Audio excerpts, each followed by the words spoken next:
style event in Pensacola, Florida, which you'll note, Julie, is right on the border between Florida and Alabama and does factor into the Mobile, Alabama market. So there may be some talk about Roy Moore there. The president also spending some time in Mississippi on Saturday, maybe spending at least half the weekend there down in the South. So as to whether or not he'll say anything specifically about Roy Moore remains to be seen, but he'll definitely be in the South, bracketing at the very least Alabama. And the RNC, the Republican National Committee, also throwing back in with Moore. There's been a calculation made here in Washington that they cannot afford to lose that seat to the Democrat Doug Jones, so they're going all in for Roy Moore. There is an open question, though, and people are talking about it here at the White House. What happens if and when Roy Moore is elected? Will he be seated? Will there be a move to oust him, or will they just let him join the Senate? We'll find out. All of that to be determined a little more than a week from now. Julie? All right, John Roberts, thank you so much. So lawmakers about to reconcile the House and Senate tax bills, setting up a big victory for President Trump, while the Russia investigation is also heating up.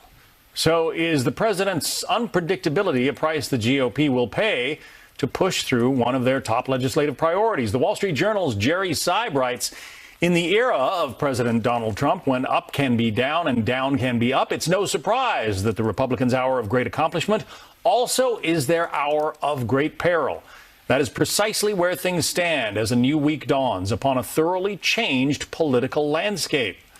For more on this, let's bring in the author of those words. Jerry Seib is executive Washington editor at the Wall Street Journal. Where's the peril, Jerry? The Republicans seem to be on a roll right now in Washington. Well, they are, but there's peril on two fronts as they roll down this path. The first one is that the tax cut, which has not been wildly popular, at least as far as opinion polls tell us so far, doesn't take off as the Christmas present that President Trump referred to it as earlier. But in fact, that middle Americans conclude, as Democrats are telling them, this benefits corporations and the rich a lot more than you. And, oh, by the way, it's going to blow up the budget deficit, which you really don't like and which scares you. That's risk number one. Risk number two is, of course, the Robert Mueller special counsel investigation. And at the same time, the tax bill was nearing the finish line last week, of course, Bob Mueller announces a plea deal with Michael Flynn, the former national security advisor, which indicated he's a cooperating witness essentially at this point.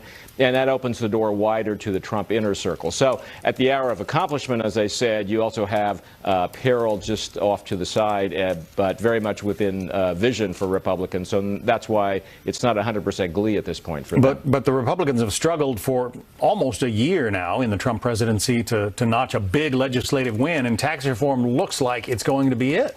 Oh, it is. I think they will get it done. I think they'll get it done before Christmas, and that will definitely happen. As I said, they still have some work to do, though, convincing the public that this is as good an accomplishment as they believe it is and will be.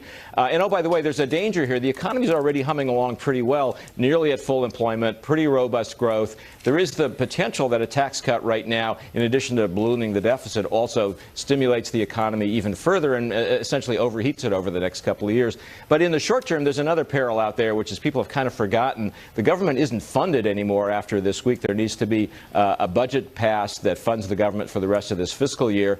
There's a potential for a government shutdown. Now, Republicans are saying essentially Democrats are going to be to blame if that happens because they're trying to push into the budget resolution a fix for the dreamers, the undocumented aliens who came as young children, and that if this doesn't work, it's because Democrats have put an unrelated measure on the table. But open question, will this new image of Republicans as a party that can govern effectively because they got the tax bill done be tarnished by a government shutdown? Yeah, but Democrats saw how bad the blowback was for Republicans the last couple of times there were government shutdowns. Would they be willing to bring one on and get the blame cast on their party? You know, we'll see. We have had this game of chicken repeatedly over recent years about whether there will or won't be a government shutdown. And the political calculations in both parties have shifted over time and depending on the circumstances. The only way to answer your question is to say, I don't know, and I'm not sure even they know at this point. But in terms of risks for the Republicans, one of them that is out there is that a government shutdown takes the glow off of this tax cut victory a little bit. I don't think that's likely to happen, to be honest with you, but I think it's at least a possibility. One thing that I found interesting in your column has to do with that special election in Alabama for the Senate seat vacated by Jeff Sessions and then Luther Strange. You say it would be bad if Roy Moore wins for Republicans, but it would also be bad if his opponent wins. Well, what I said is specifically it'll be bad for Republicans if Roy Moore wins and comes to Washington and tries to become a disruptive force within the Republican Party, which is kind of what he has suggested, that, you know, the bad blood between Mitch McConnell, the Republican leader in the Senate, and Roy Moore is pretty obvious and pretty extensive. Can that be calmed down? Can he be essentially a team player? I think Republicans think it's important enough to have that 50-second vote, as John's report indicated earlier, that they're willing to run that risk. But there is the potential that he comes and basically disrupts the Republican caucus rather than becomes part of it. The other nightmare scenario, and clearly Republicans have concluded this is the worst one, is to have a Democrat win a Senate seat in the Deep South, which Democrats have not been able to do for a long time, and that would be a stunner. Keeps things interesting there in Washington, D.C. for you. Yeah, Jerry Seib from the Wall Street Journal. Jerry, thank you. Sure. Julie. The Fox News alert, the longest serving member of Congress announcing he is indeed retiring today. Comes as no surprise as rumors have been swirling after mounting allegations of sexual misconduct. We're going to bring you more as soon as we get it. Stay tuned to that. Plus, a Texas police officer killed in an ambush. We've got new details straight ahead. And how the battle for tax reform could have long-lasting effects for the president. The impact it could have on the upcoming elections. Next. My Republican friends will ultimately pay consequences for this bill in 2018 and beyond.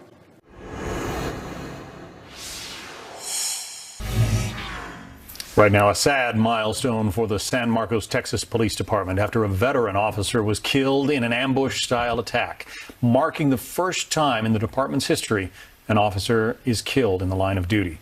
Kenneth Copeland was serving a warrant for a violent crime when the suspect opened fire on him and other officers. Police say Copeland was wearing a protective vest at the time. The suspect, who was wounded, surrendered after a brief standoff. Breaking now in the push for tax reform and the impact it could have on the midterms and the next presidential election, with Democrats blasting the political process while the GOP works to fast-track negotiations to resolve a lot of differences between the Senate and House bills. This is a once-in-a-generation opportunity, and we're meeting the challenge. Soon the House and Senate will meet in conference to produce a final bill so we can send it to the President's desk. Then the American people can begin to enjoy the relief. My Republican friends ought to be ashamed of the process and the product that emerged from the Senate last week. Joining us now, Republican Senator John Thune of South Dakota, the Senate GOP Conference Chairman. Thank you very much for talking to us. I know you guys are very busy. The GOP banking on this tax bill to boost the economy before the 2018 and 2020 elections. How do you think the bill is going to impact voters? I think when voters get a big cut in their personal income taxes, they're going to be very much supportive of this. And I think the other thing, Julie, that's going to come out of this is the changes that we've made in reducing taxes on business is going to create an environment that's very favorable to economic growth. When you get the economy growing at a faster rate, we've been in this sluggish, less than 2% growth rate now for about the past 8 years. The economy starts picking up, growing faster, creating better paying jobs. You're going to see wage increases. And so I think the American people are going to, when they see the effects of this as it begins to get implemented, are going to be very happy with the changes that have been made, because it's going to increase the amount of money that they have in their pockets. It's going to give them bigger take-home pay. Yesterday, the president said, and I'm quoting, the stock market has been reacting unbelievably well to the GOP tax bill. He also added, the only thing that hurts it is the fake news. The media can't deny the economy has been gaining momentum for the past year, even before this tax bill. But the media instead has actually been focused on the tax cuts set to expire for the middle class after 2025 and the deficit, which is expected to hit $1 trillion. What do you feel the media is missing here?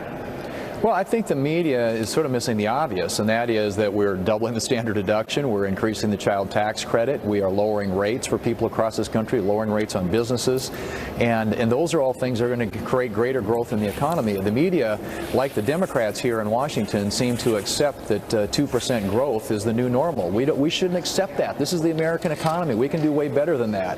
And if we get the right tax policies in place, we can unleash this economy. And what you're seeing already, Julie, is in the last couple of quarters, 3.3%, 3.1%, we're already dramatically exceeding expectations, and that's a function of lessening of regulations, a lot of the things that the administration is doing. Couple that now with meaningful tax relief, and I think we can really get this economy humming and build on what's already happening out there, which isn't being picked up by the press. You know, as a member of the media, I like facts. So I'm going to share a few with our viewers. Fact, unemployment is already at a 16-year low. Fact, unemployment could dip below 4% for the first time since the dot-com era.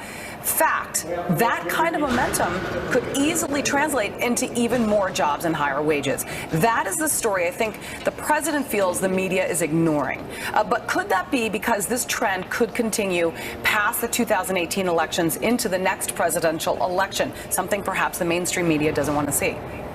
Well, I don't think there's any question about that. I mean, I think in a lot of ways, unfortunately, the media is sort of cheering for failure, and we shouldn't want that for our country. Our country can do better. The American families, American people, those who have struggled for so long with these low wages, haven't had a pay raise in the past decade, need some relief. And we allow, through our tax cuts, income tax relief for middle-income families in this country, allow them to keep more in their own pockets, and then we get bigger paychecks through a growing, expanding economy that creates those better-paying jobs. That's a good story, and we should be celebrating the fact that we're moving in a direction that's going to get a bill on the president's desk that will accomplish a lot of those objectives. But unfortunately, too often I think the narrative around here is one of doom and gloom, and we just want to settle for 2% growth. We can do way better than that, and we should. You talk about celebrating. A lot of Democrats say that this is celebrating the wealthy and punishing the middle class. And you know, most voters don't even understand what's in this tax bill. But looking forward, how should voters take into account the tax cuts expiring for them after 2025? Those will get extended, and we would love to make them permanent. And I think part of it is a function of the Senate rules. We have weird rules around here, Washington accounting conventions that we have to follow, or we would have made them permanent.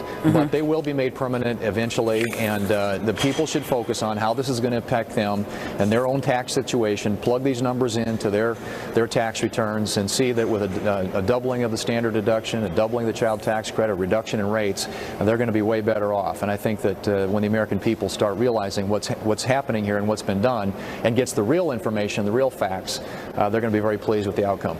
Senator John Thune, thank you very much. Appreciate it. Good luck. Thanks, Julie. John. Well, the RNC makes a move in the Alabama Senate race after the president endorses embattled Republican candidate Roy Moore. And it comes 1 week before voters head to the polls there, what it could mean for that very tight race. Plus, new outrage over an appeal by a former Stanford swimmer convicted of sexual assault on campus.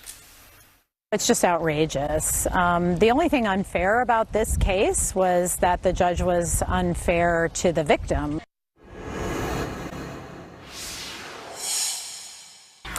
New information now on the Russia investigation with a report. Special counsel Robert Mueller has subpoenaed information about President Trump and his family's finances from the Deutsche Bank. This comes amid controversy surrounding a former member of Mueller's team. FBI agent Peter Svork was fired from the probe after sending anti-Trump messages.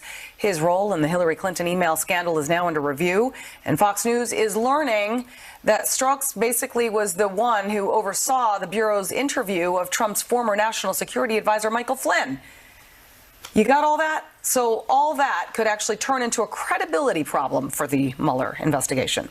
Look, the overwhelming majority of people that work at the FBI that I know they're good, hard-working, patriotic people. But the management, when you look at Mr. Comey and when you look at the Department of Justice and the people who have nefarious intent and they have a political bias that they wear on their shirt sleeve, that's why you provide oversight from the Congress. And when they won't give you the documents and they won't make people available, it's the flashing red light that there's something really nefarious going on.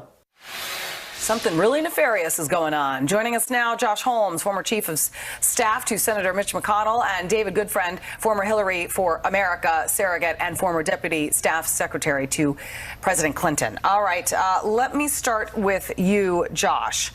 Something nefarious going on. Would you agree with those sentiments? Well, I don't know if we know if it's nefarious or not, but we do know they have a real perception problem. I mean, this is something that is much more significant than anything that the Mueller investigation has faced to date, which is real and very serious allegations that they are not conducting this investigation in a fair and honest way. And in fact, not only that, but having no transparency into the process whatsoever. It wasn't until we found out through other means that this lead investigator had been compromised that they decided to provide the documentation to Congress. And so, yeah, no, they've got a real big problem here, one of which I'm sure they'll want to remedy, but I'm not sure how they can at this point. It seems like a really difficult situation they found themselves in. Okay, Josh, at some point you say that all special counsel investigations go well beyond their initial scope. That's right. I mean, one of the reasons why everybody in Congress is so reluctant to appoint a special counsel to begin with is because they go way beyond the initial scope. And what happens is most of the charges that are brought as a result of the investigation itself, which is interesting when you see the way that this is played out from Flynn and some of the earlier charges. The charges that are brought are based on the investigation, not the initial reason for the investigation at all. And so I think as we see this progress, if you've got credibility problems and the investigation itself is not even getting to the point of the investigation in the first place, then yeah, what are we doing here? Okay, so then it's going to come down perhaps to credibility. And David, you say when it comes to credibility between the president and Mr. Mueller, there's a clear winner here. That's right. It's Mr. Mueller, not the president. So I'm interested in my friend Josh's comments because you'll note that not once did he or you, frankly, mention what's being investigated right now. That's Deutsche Bank, the German bank. And in fact, from what my sources tell me, the only major bank that was willing to do business with Donald Trump. Anytime you're investigating financial or transactional crimes, you go to the bank. Now, it's interesting to note that when Congress is investigating, the Republican-run Congress is investigating, they too ask for bank records, but the only bank they've ever investigated is the bank of the small opposition research firm that broke the Russia story. So that's politically suspect. No, Robert Mueller is running a standard investigation. All these claims that you're making about credibility are what we from Wisconsin call a big old bull. And I think that what you're going to find is the investigation will proceed just as it has. You did not mention, I think it's really important here, a really major big dog in Trump world just turned snitch. And that means a whole lot of people are about to go to jail, folks. That means that you've got a lot of, oh, laugh now, but I'll come back on Fox News and I'll talk to you after the next indictments come along. And it's going to go straight into the Oval Office. That's the real news. I know that Donald Trump and his supporters want to distract from the real news, but guess what the real news is? Major investigation going on. Listen, you can keep talking all you want. The point is, you can keep talking all you want. The bank is going to be investigated. Everything you said is just words. Okay, let's let Josh reply. You got your chance. This is why we call this a political panel. Come back on Fox News and talk to me. All right, Josh. I want Josh. I want Josh to react right now. I would love to do that. You're on, Josh. You'll be explaining what you just said. Can you just hold on and let Josh speak? Hold on a second. Sure, Josh. Let's hear how you dig out of this one. Honestly, this is embarrassing. What you're talking about is just like fever swamp of the left type discussion points that have no bearing whatsoever on this investigation. Michael Flynn? I mean, does that what ring we're a bell? talking about, you just said Deutsche Bank. What does Michael Flynn have to do with Deutsche Bank? Deutsche Bank was subpoenaed, which I would contend we've gotten to a point in this investigation when you're looking at personal finance records that have absolutely nothing to do with the Russian interaction. We've gone well beyond scope. David, here's the thing. Look, you can snipe, and this might be fun for you and all of your left-wing friends, but I'll be honest with you. These kind of allegations carry I want the truth and justice. All right, this is getting disrespectful. Let Josh just finish his point. Go ahead, Josh. No, look, I mean, the point is you can have a left-wing argument about this, but these are serious investigations. And when you start pulling in allegations against the President of the United States that have absolutely no founding whatsoever, you're doing yourself a disservice and our country a disservice. You know who is a lawyer? Disservice. Hold on, stop. So you are doing your country a disservice, Josh. The law is the law of the land. Okay, fine. Do you understand how the law works? You're embarrassing yourself. Okay, I'm perfectly fine, Josh. Where's your understanding of the law and how an investigation works? Hold on a second. Who is a lawyer? Trey Gowdy, congressman. He actually spoke about the FBI official kicked off of the Mueller probe, and I want you to react to this. Go ahead and play it. People have the right to assume the people that are investigating them are objective and have not already made up their minds. That's why we need to see the text and we need to interview this special agent. But the Bureau's had a really bad last 18 months, and this This makes it worse, frankly. I mean, the Bureau has messed up repeatedly in the Hillary Clinton email investigation and in this whole, I mean, the whole thing from the FBI, from the top down, before President Trump got into office, they have been screwing up. So the buck doesn't fall far from, I mean, look at right now what we're looking at as far as, you know, James Comey and his having to step down, Robert Mueller having to be appointed to this. Clearly, the ball has been dropped so many times down the line. Somebody's got to pick it up. And yes, we're talking about credibility here, but we're also talking about the fact that there's been so much damage done. How much farther back do we need to go in order to repair it? The good news is that under our system of law, which I as an American believe in, and I believe in our Constitution, we have another branch of government called the judiciary. And before anybody goes to jail, the FBI has to bring an indictment, and the DOJ has to prosecute. And that then goes in front of a judge, an Article III judge. So rest assured, if the FBI did something that compromises their case, and if the defense attorneys are able to show that that pollutes the evidence so much that there cannot be a conviction, the law will be upheld. What we're doing now is we're in the investigation stage where facts, real facts, not fake facts, real facts, not spin, not attacks on credibility, but facts are being established. And that will go in front of a court, and then we will see whether or not a judge, an impartial judge, maybe even a Republican-appointed judge, decides whether a crime was committed here. Because a lot of us think that Robert Mueller is extremely credible, and if he fires somebody from his staff, good, that person probably deserved to be fired. That doesn't impugn Mueller or the facts or the investigation. Right. That all plays out in our legal system.